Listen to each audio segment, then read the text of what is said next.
And we're back with our good friend Enoch, who killed one of our streaks.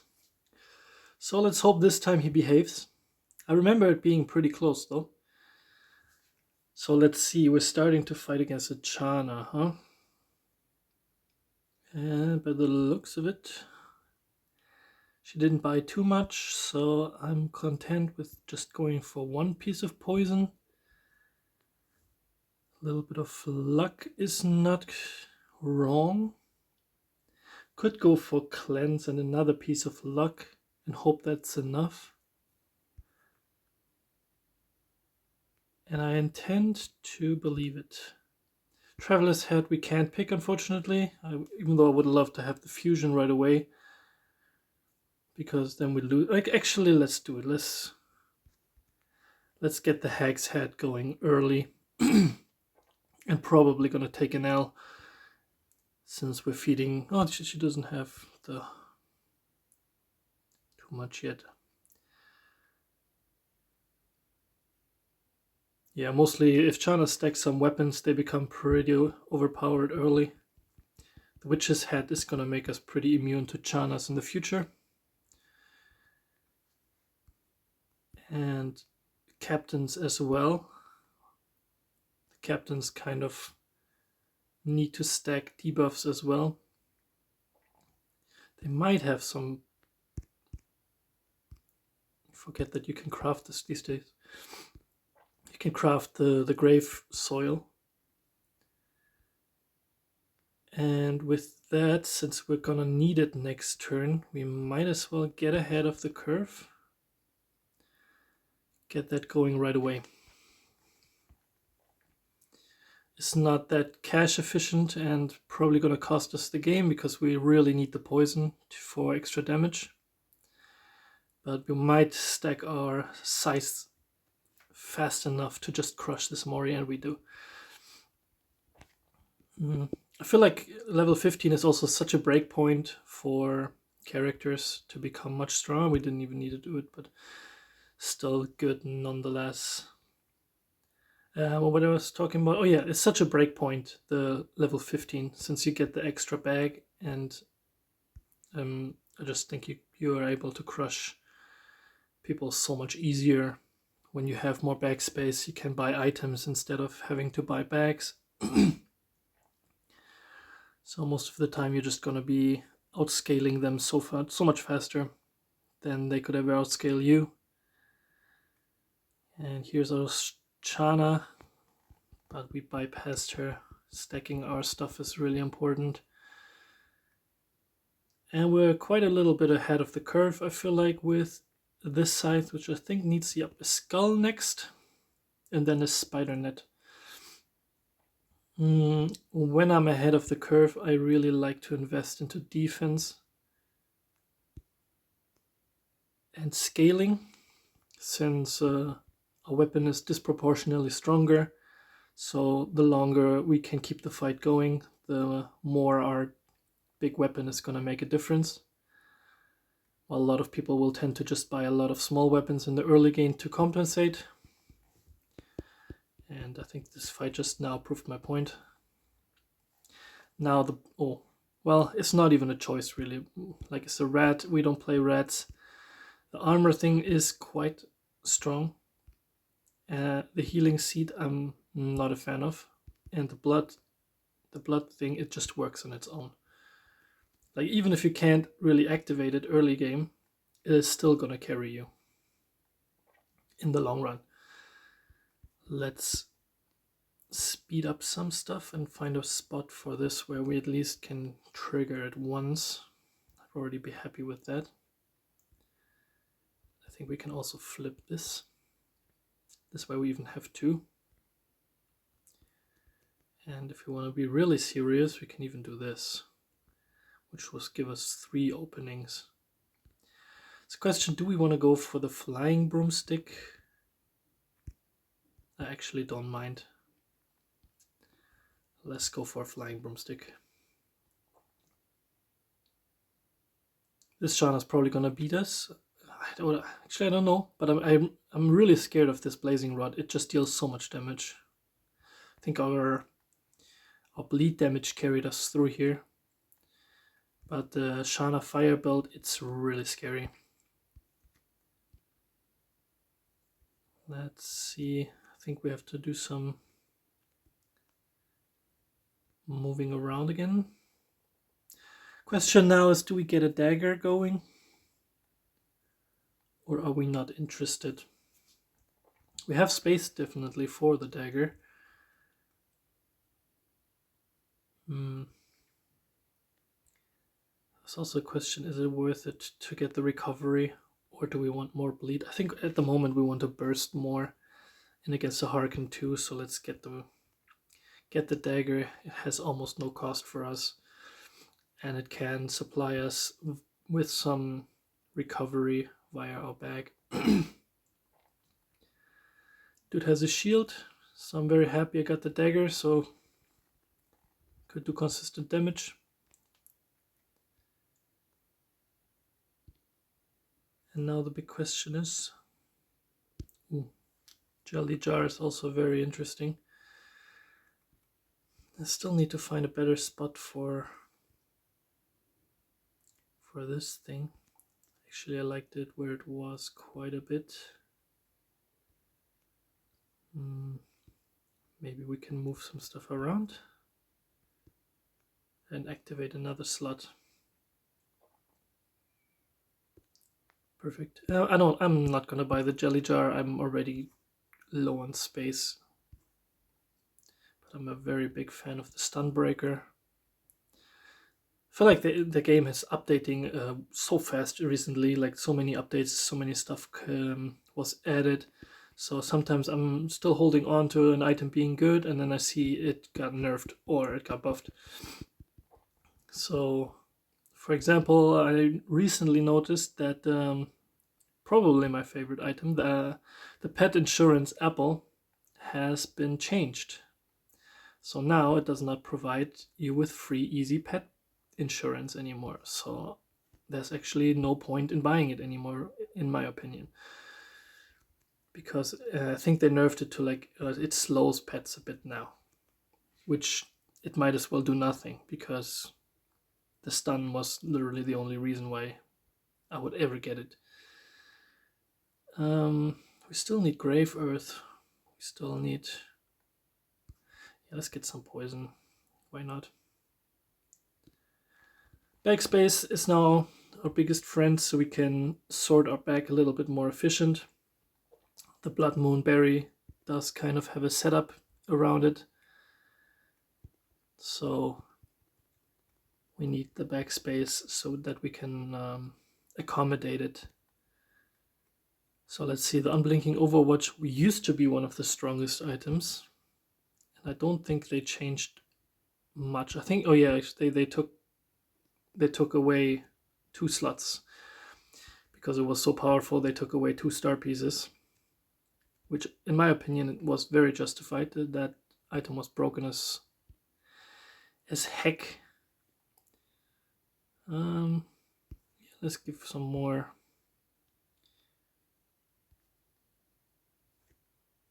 Get some more stuff here. And I think it's time for a big rebuild now. Probably need to move all our bags just so we can accommodate everything, and then let's do a rebuild. Okay, for Enoch, the most important thing is to fill his bag. So we're gonna need to have our weapons somewhere around here. Which also kind of implies that we want to have the mask here. Maybe we do it like this way around. Then our shield can just go into the corner. And we have a lot of space for our little berry here. If it's a berry, I'm kind of curious why they didn't make it a food item. Probably because that would be even more broken. But I would enjoy it. Since the berry is my absolute go-to. Whenever I see it, I'm gonna pick it. We could consider going into a torch to get a flame salami. I don't mind that. but not while we have the broom. The broom is such high stamina investment already. Yeah, but we're disgustingly powerful at the moment.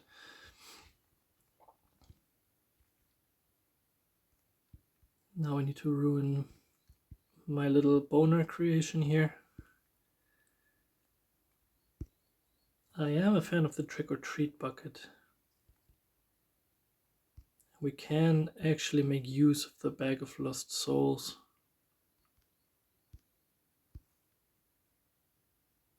And the only thing is it would take away our ability for 1 round, which is not the end of the world, but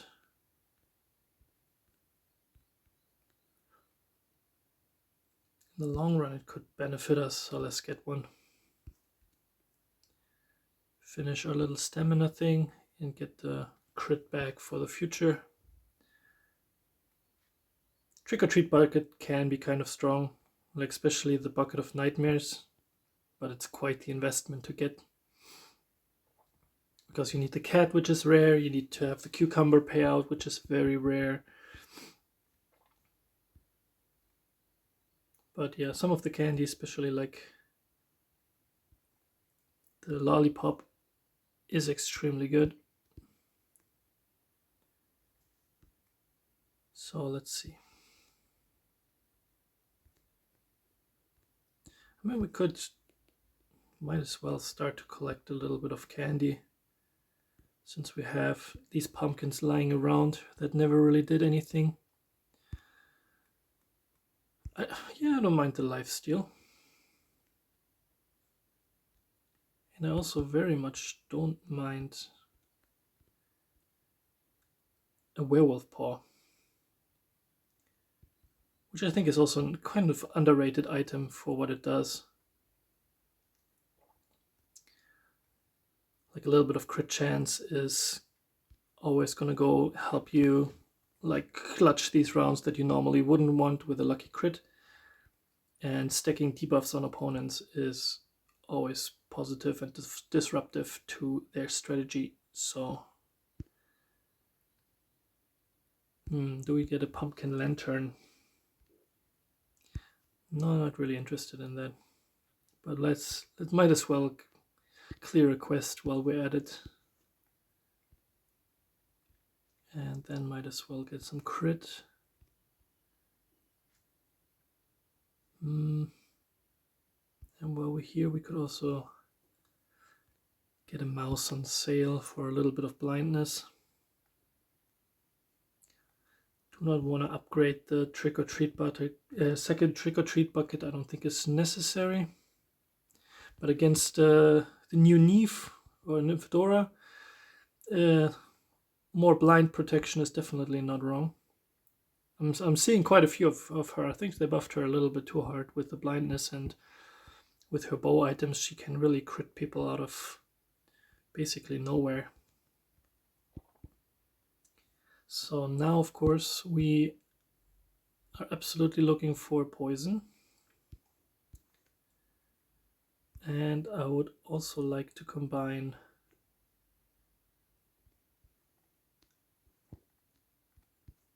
the dagger.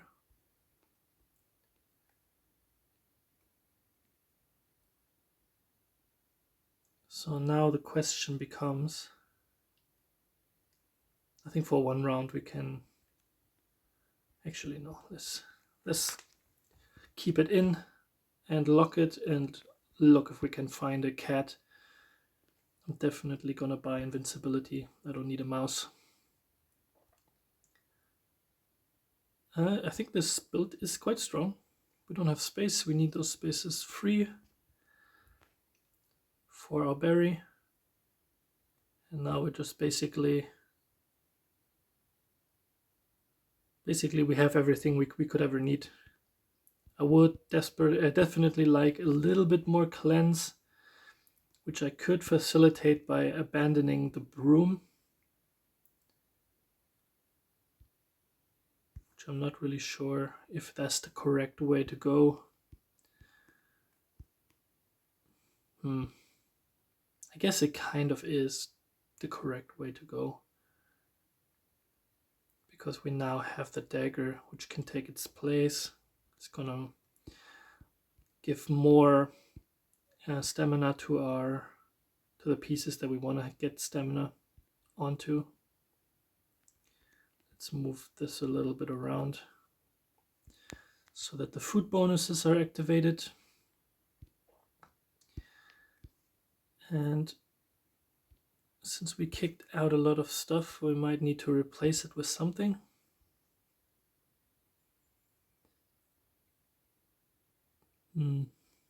Definitely a lollipop needs a better position. I mean, the position the lollipop is in right now is atrocious.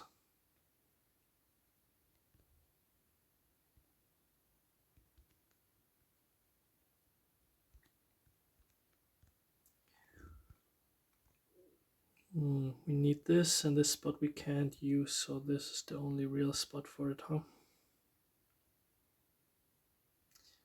Actually, this could be a good spot for the lollipop. Now this is active, perfect. And let's check where we can do the most damage. I think here is a lot of damage. Maybe up in the top left would have been a good spot too. I do like myself a, a payoff for mana. Especially like it when it's hitting my weapons.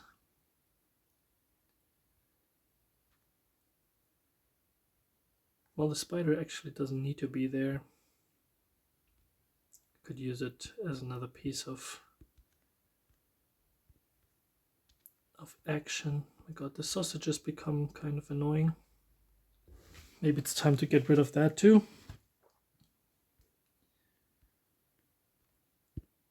Now this is a successful rebuild, and if we get rewarded with a win, I'm gonna be even happier.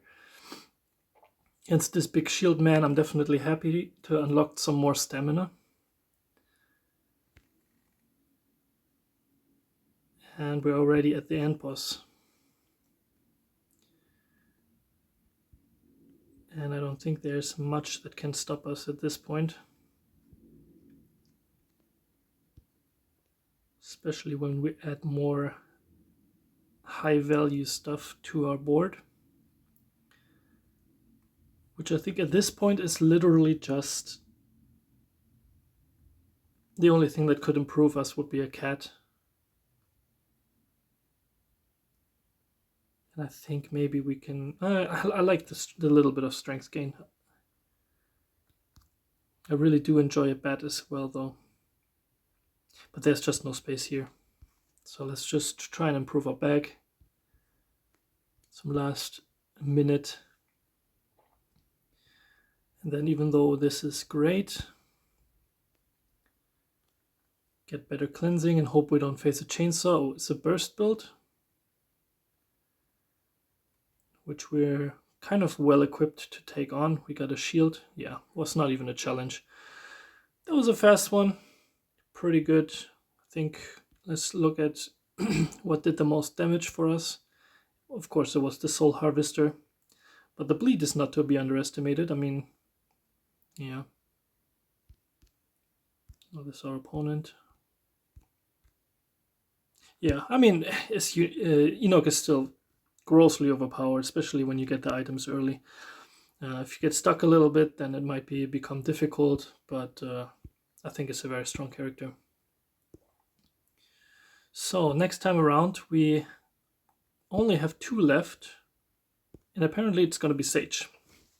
Sage always makes me nervous, but I do kind of enjoy playing her. She's very unique and she has a lot of fun builds. So yeah, next time is Sage, and then we only have our Storm Lady Celeste left. Those are the only 2 that we are missing to complete the challenge yet again. But yeah, we'll see if Sage will end our run or we'll have it continue. Thanks so much for watching. Do check out the other runs, even though you already know that I won them, but they're still very fun and powerful builds. Always fun to watch, I think. So, see you next time. Bye.